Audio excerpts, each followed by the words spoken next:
Baik, puji Tuhan, saudara-saudara yang diberkati oleh Tuhan Yesus Kristus. Saat ini kita akan masuk dalam pemberitaan firman Allah, dalam renungan firman Allah, dan sebagai nats pembuka seperti topik kita yang sudah berlangsung beberapa malam dan akan lanjut malam ini dan seterusnya sampai tuntas pembahasan Injil Matius pasal 5 ayat 1 sampai ayatnya yang ke-12. Kita sudah membahas ayat 1, ayat 2, dan ayat 3. Ada beberapa hal yang harus saya tambahkan di ayatnya yang ketiga, dan kemudian akan saya kaitkan dengan ayatnya yang keempat. Oleh karena itu, saudara-saudara, saya minta Pendeta Angkinait akan membacakan 2 ayat dalam Injil Matius tersebut. Matius pasal 5. Ayatnya yang ketiga dan ayatnya yang keempat. Silakan Pendeta Angki. Berbahagialah orang yang miskin di hadapan Allah, karena merekalah yang mempunyai kerajaan sorga. Berbahagialah orang yang berduka cita, karena mereka akan dihibur. Iya, saudara-saudara yang diberkati oleh Tuhan Yesus Kristus, menarik bahwa bagian firman Allah ini, khusus ayatnya yang ketiga dan ayatnya yang keempat, itu sangat erat kaitannya. Makanya di malam ini saya meminta untuk kita memulai membaca ayat 3 dan ayatnya yang keempat. Nah, saudara yang diberkati oleh Tuhan Yesus Kristus, untuk mengingatkan kembali bagian akhir yang saya khotbahkan tadi malam dalam renungan firman berkaitan dengan ayatnya yang ketiga, sekali lagi penekanan bahwa ternyata orang yang miskin di hadapan Allah, dan kita sudah mendapatkan keterangan penjelasan yang sangat baik tadi malam bahwa miskin di hadapan Allah yang dimaksud ialah dia bukan miskin iman, bukan miskin baca Alkitab, bukan miskin beribadah. Justru ini semua luar biasa. Kehidupan doanya luar biasa, baca Alkitabnya luar biasa, pelayanannya luar biasa, melayani tanpa hitung-hitungan untung berapa, rugi berapa. Bagi dia melayani adalah bentuk syukur, melayani adalah bentuk terima kasih dia kepada Allah yang telah lebih dahulu menyelamatkan dia. Dan salah satu contoh dari begitu banyak orang yang miskin di hadapan Allah, salah satu contohnya adalah Paulus. Sekalipun dia bekerja begitu keras, begitu total, begitu berkorban, menabur habis-habisan, bahkan sampai titik darah penghabisan, Paulus tetap setia kepada Allah. Nah, inilah contoh orang yang miskin di hadapan Allah. Jadi miskin di sini bicara tentang sikap dia yang selalu mengatakan bahwa saya bukan siapa-siapa, saya bukan apa-apa, tanpa Tuhan saya tidak bisa apa-apa. Ini perlu kita bahas karena begini, kadang-kadang ada orang Kristen tertentu yang kemudian mulai rajin berdoa, rajin baca Alkitab, diberi kesempatan melayani, diberi kesempatan terlibat dalam tim pelayanan, lalu berkorban ini dan itu, tapi tidak memberi pujian kepada Allah, tapi selalu berorientasi kepada diri. Ini karena saya dan lain sebagainya. Jelas ini keliru luar biasa. Ingat saudara, kita bisa baik itu karena Tuhan. Pastor bisa bacakan bagi kita Filipi pasal 2 ayatnya yang ke-13. Filipi pasal yang kedua ayat yang ke-13. Ya. Karena Allah lah yang mengerjakan di dalam kamu baik kemauan maupun pekerjaan menurut kerelaannya. Saudara garis bawah ini ayat ya. Karena Allah lah yang mengerjakan dalam diri saya dan saudara baik kemauan maupun kerelaan. Dalam terjemahan yang lain ini ayat bunyinya begini. Karena Allah yang memberi kemampuan bagi saya dan saudara untuk bisa menyenangkan dia. Kalau dulu hidup kita di luar Kristus tidak menyenangkan dia, mungkin menyakiti dia. Dalam artian apa yang Anda dan saya buat tidak sesuai dengan apa yang Bapa kita mau. Kita justru pergi ke gereja kadang-kadang. Saya ingat dulu bahasa para preman, mereka ngomong begini, kita ini ke gereja bukan cari apa yang Tuhan perintahkan, tapi mencari apa yang Tuhan larang. Justru apa yang Tuhan larang, itu yang kita lakukan. Jelas ini adalah berdosa di hadapan Allah, tidak menyenangkan hati Allah. Tapi Filipi 2 ayat 13 mengingatkan kita, kalau ada kemauan baca Alkitab, kemauan melepaskan dosa-dosa, kemauan membuang kebiasaan lama, kemauan untuk memiliki komitmen yang kuat di hadapan Allah untuk melayani Tuhan, kemauan untuk tidak jatuh kepada lubang yang sama, itu semua bisa terjadi. Dengar baik, pasti karena pekerjaan Allah. Makanya Paulus, dia menyadari ini. Sekalipun dia punya pelayanan luar biasa, dia bilang sekali-kali bukan aku, tapi karena kasih karunia Allah. Lagian kita meyakini ya, bahwa orang di luar Kristus, dia kan tidak bisa buat apa-apa. Yohanes 15 ayat 5 mengingatkan kita, kalau Yesus adalah pokok anggur itu, maka kita adalah cabang-cabangnya, ranting-rantingnya. Mungkinkah ranting berbuah kalau tidak tertancap kepada pohon itu? Makanya ayat ini mengatakan, di luar Yesus, Anda dan saya tidak bisa berbuat apa-apa. Perhatikan Yohanes 15 ayatnya yang kelima. Akulah pokok anggur, Ya. dan kamulah ranting-rantingnya. Barang siapa tinggal di dalam aku dan aku di dalam dia, ia berbuah banyak.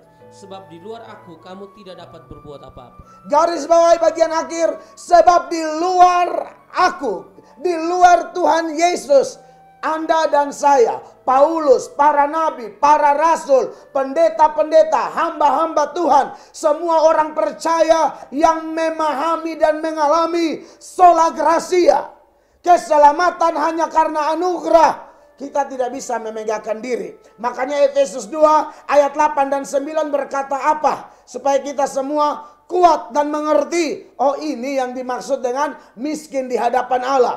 Silakan Efesus 2 8 dan 9. Ya. Sebab karena kasih karunia kamu diselamatkan oleh iman, Ya. itu bukan hasil usahamu, Bukan. tetapi pemberian Allah. Amin. Itu bukan hasil pekerjaanmu. Jangan ada orang yang memegahkan diri. Jangan ada orang yang memegahkan diri dengan keselamatannya, pelayanannya, pencapaian-pencapaian rohani, atau mungkin ada berkat-berkat lahiriah. Jangan ada orang yang memegahkan diri, saudara-saudara. Sebab ayat ini mengatakan, kamu selamat hanya karena anugerah, kamu selamat hanya karena iman. Anda tahu, saya dan saudara bisa memiliki iman gara-gara apa? Karena dikaruniakan, saudara-saudara. Makanya dalam Filipi pasal 1 ayatnya yang ke-29, Paulus berkata, kamu dikaruniakan bukan saja untuk percaya, tapi untuk menderita. Perhatikan ayat ini. Sebab kepada kamu dikaruniakan bukan saja untuk percaya kepada Kristus, melainkan juga untuk menderita untuk Dia. Jadi ayat ini secara jelas mengingatkan kita, Anda dan saya bisa percaya, kita bisa memiliki iman, bukan karena jagonya pengkhotbah, bukan karena kita turunan orang Kristen, papa mama majelis, om tante majelis, opa oma pendeta. Bukan, saudara-saudara. Anda dan saya bisa berubah, bisa baik, bisa punya iman, bisa dapat kesempatan pelayanan, bahkan diberi kemampuan melakukan perkara-perkara besar, bukan karena kekuatan kita. Itu mutlak kasih karunia Allah. Makanya saya dan saudara perlu rendah hati seperti ini. Mengingat ini, inilah orang yang miskin di hadapan Allah. Dan kemudian di ayat 3 dari pembahasan kita, Matius 5 ayat 3, berbahagialah orang yang miskin di hadapan Allah, karena merekalah, garis bawahi, yang empunya kerajaan sorga. Berarti cocok doktrin kita ya. Bahwa doktrin orang Kristen itu jelas. Bisa masuk surga bukan karena perbuatan baik. Bisa masuk surga bukan karena amal ibadah. Bisa masuk surga mutlak kasih karunia Tuhan. Makanya saya, sekalipun saya berkhotbah ya, sepanjang pelayanan saya sudah menjadi pengkhotbah hampir 21 tahun. Sebelum sekolah teologi, masih SMA kelas 2, saya sudah khotbah KKR di desa-desa, khotbah KKR di kampung-kampung. Dan saya melihat Tuhan bekerja, Tuhan luar biasa, banyak orang diselamatkan. Sempat ketika saya belum terlalu paham, belum terlalu dewasa, ada saat dimana sedikit memegahkan diri, menganggap bahwa ini gara-gara khotbah saya. Tapi kemudian saya bertobat ketika menemukan data-data Alkitab, firman Allah yang mengingatkan saya, kalau ada orang bisa datang kepada Yesus, terima Yesus, itu bukan karena pengkhotbahnya, tapi karena Bapa yang menarik dia. Yohanes 6 ayat 44. Perhatikan ayat ini. Yohanes 6 ayat 44. Tidak ada seorang pun yang dapat datang kepadaku jikalau ia tidak ditarik oleh Bapa yang mengutus aku, dan ia akan kubangkitkan pada akhir zaman. Ya, tidak ada seorang pun yang bisa datang kepada Yesus, percaya Yesus, terima Yesus, mengakui dia sebagai satu-satunya jalan, kebenaran dan hidup, kecuali Bapa yang menarik dia. Ya, memang tariknya bisa melalui khotbah, saudara-saudara. Tapi saya perlu ingatkan, pengkhotbah juga tidak bisa sombong. Contoh, saya bandingkan dengan ayat berikut. Di dalam Roma pasal 10, mulai ayat 13 sampai ayat 15. Di sini ada keterangan, kalau orang berseru kepada nama Tuhan, dia akan diselamatkan. Tapi bagaimana orang bisa berseru kalau dia tidak percaya? Bagaimana dia bisa percaya kalau dia tidak mendengar? Dan seterusnya. Perhatikan ayat ini. Sebab barang siapa yang berseru kepada nama Tuhan akan diselamatkan. Ya. Tetapi bagaimana mereka dapat berseru kepadanya jika mereka tidak percaya kepada dia? Betul. Bagaimana mereka dapat percaya kepada dia jika mereka tidak mendengar tentang dia? Bagaimana mereka mendengar tentang dia jika tidak ada yang memberitakannya? Dan bagaimana mereka dapat memberitakannya jika mereka tidak diutus? Seperti ada tertulis, betapa indahnya kedatangan mereka yang membawa kabar baik. Jadi orang bisa berseru karena percaya. Bisa percaya karena mendengar, karena iman timbul dari pendengaran. Kenapa bisa mendengar? Ada yang memberitakan. Tapi ayatnya tidak berhenti di sini. Kalau berhenti di sini, seolah-olah yang memberitakan bisa bermegah. Tidak. Ini yang memberitakan pun diutus, diselamatkan, dipakai, diperbaiki, diubahkan, lalu diutus. Memberitakan Injil. Dan saya bersama semua pendeta-pendeta yang sungguh-sungguh belajar firman Allah, yang sungguh-sungguh belajar untuk menjadi miskin di hadapan Allah, artinya rendah hati di hadapan Allah, menyadari bahwa apapun keselamatan, pelayanan, menjangkau orang, berbuat ini dan itu demi kepentingan gereja, demi kepentingan kerajaan sorga, semua mutlak anugerah. Maka tidak bisa ada yang memegahkan diri. Makanya saya sebagai hamba Yesus mengingatkan Anda dan saya bahwa inilah orang yang miskin di hadapan Allah. Siapa dia? Orang berdosa yang telah menyadari dosanya, menangisi dosa-dosanya, dan mempercayai satu-satunya jasa penebusan, yaitu di dalam Yesus. Ya, dan orang seperti ini, seperti saya katakan bahwa orang-orang ini juga masih bisa jatuh dalam dosa. Bukan tidak bisa. Bisa. Ya, tadi malam ada pertanyaan yang mengarah ke sana dan saya jelaskan. Bahwa orang sudah dalam Yesus sekalipun ada potensi dia jatuh ke dalam dosa. Dan kalau dia jatuh, perbedaannya apa? Dia tidak akan yang namanya bersenang-senang. Yang ada ialah dia berduka cita. Makanya di dalam ayat 4 dilanjutkan apa dari Matius 5? Berbahagialah orang yang berduka cita. Kata duka cita di sana, dia pakai kata Yunani penteo. Penteo itu lebih tepat diterjemahkan berkabung. Jadi kalau orang jatuh dalam dosa, kalau dia anak Tuhan yang sejati, aduh itu dia stres luar biasa. Dia menyesal luar biasa.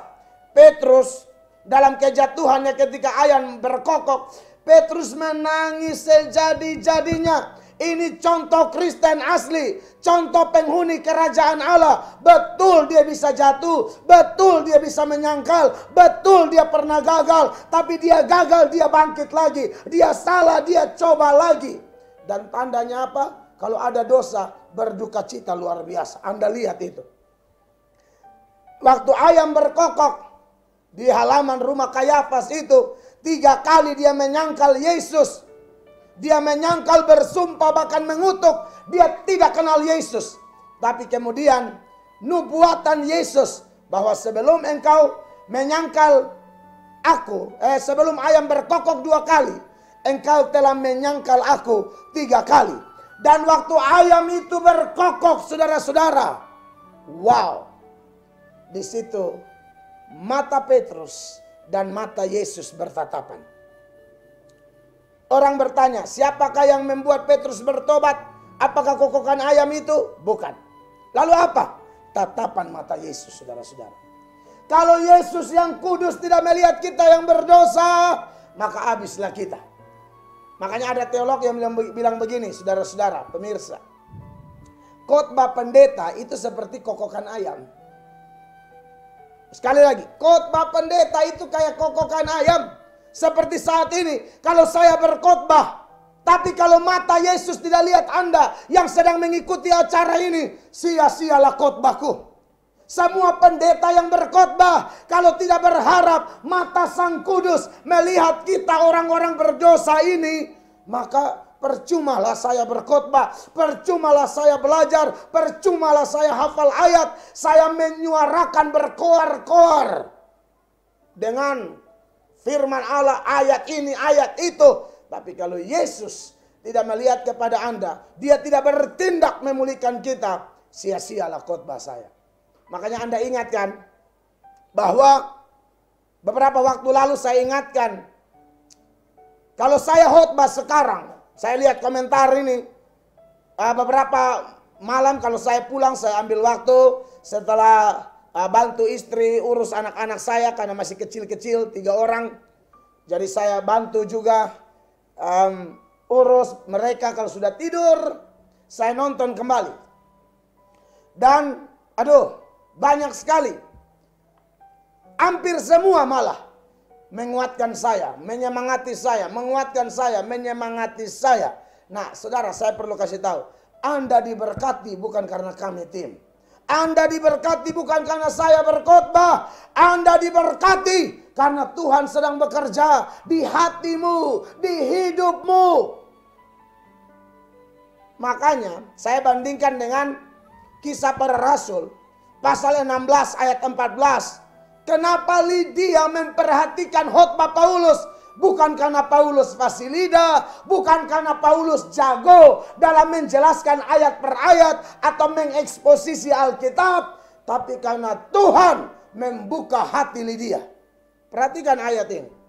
Kisah 16 ayat 14. Seorang dari perempuan-perempuan itu yang bernama Lydia turut mendengarkan. Ya. Ia seorang penjual kain ungu dari kota Tiatira yang beribadah kepada Allah. Ya. Tuhan membuka hatinya sehingga ia memperhatikan apa yang dikatakan Paulus. Saudara, garis bawahi kalimat itu. Tuhan membuka hatinya sehingga dia memperhatikan apa yang dikatakan oleh Paulus. Makanya kalau saudara sedang mendengar khotbah pendeta tertentu, termaksud saya, lalu Anda punya fokus perhatian yang luar biasa. Bahkan kadang-kadang khotbah berlangsung, Anda sudah merasakan ada jamahan, ada yang sudah menangis, bahkan ada yang tertegur dan berkata, saya melalui khotbah ini saya mendapati betapa berdosanya saya. Dengar baik, Tuhan sedang menjamah hatimu. Tuhan sedang menemukan engkau. Domba-domba terhilang, bukan saya. Kami ibarat penjala ikan, kami tebarkan jala. Tapi ikan-ikan itu yang ada di jala, itu atas belas kasihan dan kemurahan Tuhan. Oleh karena itu, malam ini saya mau ingatkan, biasanya kaitan antara ayat 3 dan ayat 4 ini luar biasa. Setelah dia berbahagia karena miskin di hadapan Allah dan empunya kerajaan sorga, dia lanjutkan. Orang-orang yang miskin di hadapan Allah berduka cita kalau ada dosa, kayak Petrus tadi, kayak pemungut cukai itu. Sekalipun Farisi itu sombong rohani dan menganggap pemungut cukai ini tidak layak menghadap hadirat Allah, tapi ketika pemungut cukai itu dengan penuh perhatian, penuh fokus memohon belas kasihan Allah, Yesus berkata, sekalipun dalam pandangan semua orang pemungut cukai ini sangat berdosa, tapi Yesus bilang orang ini dibenarkan oleh Allah. Orang ini ditinggikan oleh Allah. Makanya kalau ada khotbah pemberitaan firman dari pendeta. Ya, saya tadi dinasihati oleh orang tua saya ya, rohani Bapak Pendeta John Adu, dan beliau besar kemungkinan akan menjadi tamu pertama kami dalam acara Usnena Nokan Kit atau Tuhan memberkati kita. Beliau bilang kalau khotbah itu harus tulus, lurus, bagus. Ini 3 hal. Tulus, lurus, bagus. Kalau khotbah sudah begini, serahkan saja kepada Tuhan. Tuhan yang bekerja. Jangan sindir-sindir, jangan kasar-kasar dan lain sebagainya. Karena Anda tahu, saya ini baru 21 tahun melayani Tuhan. Sedangkan beliau-beliau sudah makan garam. Dan sebagai orang tua rohaniawan, mereka tetap memberi masukan kepada saya yang kategori pendatang baru ini. Supaya apa? Kami melakukannya dengan hati yang rendah, menyadari benar bahwa tidak ada pertobatan karena pendeta. Pertobatan mutlak, pekerjaan Allah Tritunggal. Ya, dan kalau ada dosa yang kena, ada teguran, kena rendah hati. Anda lihat ya, saya paling suka itu Raja Daud. Raja Daud, saudara-saudara, ketika dia ditegur oleh Nabi Nathan karena perselingkuhannya itu, saya lihat ini orang rendah hati luar biasa. Ini pejabat loh saudara-saudara. Tapi Anda lihat betapa rendah hatinya Raja Daud. Perhatikan beberapa data di dalam, ini contoh orang yang berduka cita karena dosa-dosanya. Mazmur 51, Pak Angki mulai ayat 1 ya. Mazmur 51 mulai ayat 1. Untuk pemimpin biduan, Mazmur dari Daud. Ketika Nabi Nathan datang kepadanya setelah ia menghampiri Batsheba, Ya. kasihanilah aku, ya Allah, menurut kasih setiamu. Amin. Hapuskanlah pelanggaranku menurut rahmatmu yang besar. Amin. Bersihkanlah aku seluruhnya dari kesalahanku dan tahirkanlah aku dari dosaku. Sebab aku sendiri sadar akan pelanggaranku, aku senantiasa bergumul dengan dosaku. Terhadap engkau sajalah aku telah berdosa dan melakukan apa yang kau anggap jahat. Ayat 9 langsung Pak, dan 10. Bersihkanlah aku daripada dosaku dengan hisop, maka Ya. aku menjadi tahir. Ya. Basuhlah aku, maka aku menjadi lebih putih dari salju. Amin. Biarlah aku mendengar kegirangan dan sukacita. Biarlah tulang yang kau remukan bersorak-sorak kembali. Biarlah tulang yang kau remukan bersorak-sorak kembali. Itu pengertiannya begini saudara. Waktu Daud bikin dosa, membunuh Uria gara-gara dia sudah kasih hamil Batsheba. Lalu dia membunuh suami dari Batsheba, Uria. Lalu Tuhan utus Nabi Nathan sebagai juru bicaranya. Nabi Nathan pakai perumpamaan ketika Daud termakan dengan perumpamaan itu. Nabi Nathan belak-belakan, Daud kau orangnya. Raja yang besar ini. Raja yang penuh dengan talenta dan kehebatan ini. Kemenangan demi kemenangan, kesuksesan demi kesuksesan, Allah anugerahkan kepadanya. Allah ambil dia dari antara binatang-binatang, dari antara kambing domba, lalu Allah pakai dia secara luar biasa. Dan kemudian ketika dia berdosa, saudara-saudara, saya diberkati dengan contoh teladan dari seorang Daud yang ketika jatuh dalam dosa dan ketika ditegur, Daud minta ampun, tidak marah pengkhotbahnya. Daud tidak marah Nathan, Daud tidak mempersalahkan Nathan, tapi Daud tersungkur dan minta ampun sama Tuhan. Dan dia bilang bangkitkan kegirangan. Maksudnya apa? Sepanjang dosa itu belum diakui, Daud tertekan, Daud stres, Daud bergumul berat. Saudara, dengar baik. Orang yang Kristen sungguh-sungguh pasti rasa seperti ini. Kalau Anda ada salah, ada dosa, Anda tidak tenang. Hidupmu tidak akan tenang. Tapi kalau orang yang tidak punya Roh Kudus dan bukan Kristen sungguh-sungguh, hanya Kristen KTP, dia mau bikin dosa kayak apapun, dia tidak kenapa-kenapa. Dia tambah lagi, cari lagi, cari lagi. Bahkan dia ajak orang tambah lagi. Dia cerita, dia punya jahat, dia punya kemesuman, dia punya kejahatan dengan bangganya. Raja Daud tidak begitu. Dia salah. Dan kemudian dia bilang, Tuhan bangkitkan kegirangan. Bagaimana dengan pemirsa? Pernahkah Anda menjadi orang yang berduka cita di hadapan Allah? Ini pengertian ayat 4 dari Matius 5. Hal kedua dari seluruh berkat sepanjang Matius 5 ayat 1 sampai ayat 12. Hal kedua yang diberkati di hadapan Allah adalah Anda yang ketika berdosa, terganggu stres, lalu Anda pemberesan betul-betul dengan Tuhan. Dan Anda akan lihat, Tuhan angkat Anda, Tuhan pakai Anda, Tuhan pulihkan Anda. Lalu dia pakai Anda dan saya untuk kemuliaan namanya.